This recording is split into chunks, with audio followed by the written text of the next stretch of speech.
तुम्ही माझ्या शिवसेनेला नकली सेना म्हणालात. एवढंच नाही, तुम्ही मला बाळासाहेबांचा नकली संतान म्हणालात. नकली संतान, नकली संतान बोलताय.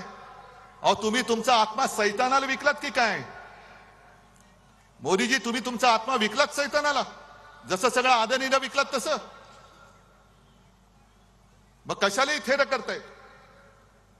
बाळासाहेबांच्या आत्म्याला काय वाटत असेल खरंच विचार करा. 2014 साली होय, माझ्या शिवसेना प्रमुख बाळासाहेब ठाकरे यांच्या शिवसेनेचा पाठिंबा तुम्ही तुमच्या बुडाला पंतप्रधान पदाची खुर्ची चिकटवण्यासाठी म्हणून घेतला होतात ना.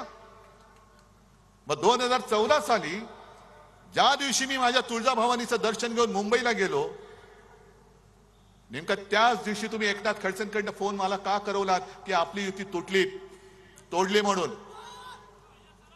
तेव्हा तर मी युती तोडली नव्हती ना. 14 साली तुम्ही युती तोडलीत. काय वाटलं असेल बाळासाहेबांच्या आत्म्याला, तो विचार नाही केलात. 19 साली तुम्ही ज्या शिवसेना प्रमुखच्या खोलीमध्ये तुमचे ते दुसरे अमित शहा, बाळासाहेबांची खोली म्हणजे त्याला आम्ही मंदिर मानतो, त्या खोलीमध्ये त्यांनी ठरवलं होतं, कारण मी माझ्या वडिलांना शब्द दिलाय, माझी आई वडिलांची शपथ घेऊन मी बोललोय, आई तुळजाभवानीची शपथ घेऊन मी बोललेलो आहे की मी शिवसेना प्रमुखांना शब्द दिला त्यांच्या अखेरच्या काळात की मी आपल्या शिवसेनेचा मुख्यमंत्री करून दाखवेन आणि मी तो पुन्हा करून दाखवेन. मग तो शब्द तुम्ही तोडलात. काय वाटलं असेल बाळासाहेबांच्या आत्म्याला? बरं, परवा तुमचं जे काय माझ्याबद्दलचं प्रेम उतू जात होतं की तुम्ही मला ऑपरेशनचा सल्ला दिलात, हे तर झूटच आहे म्हणा, ते सोडून द्या.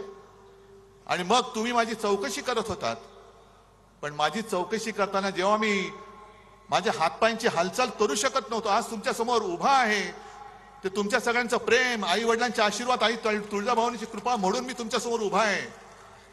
नाहीतर मी हलू शकत नव्हतो. खांद्यापासून पूर्णपणे माझी हालचाल बंद झाली होती.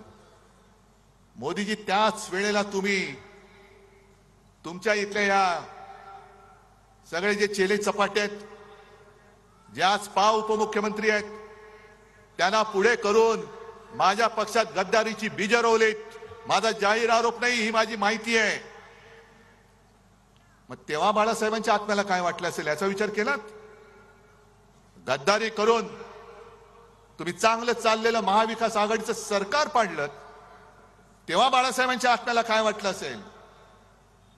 आणि म्हणून तुम्ही हिंदू हृदय सम्राटांच्या आत्म्याची चिंता करू नका. त्यांचे आशीर्वाद जर नसते ना, तर आज तुम्हाला जे गुडघ्यावरती महाराष्ट्राने टेकवलंय, गुडघे टेकायला लावले, ते तुम्हाला टेकायला लागले नसते.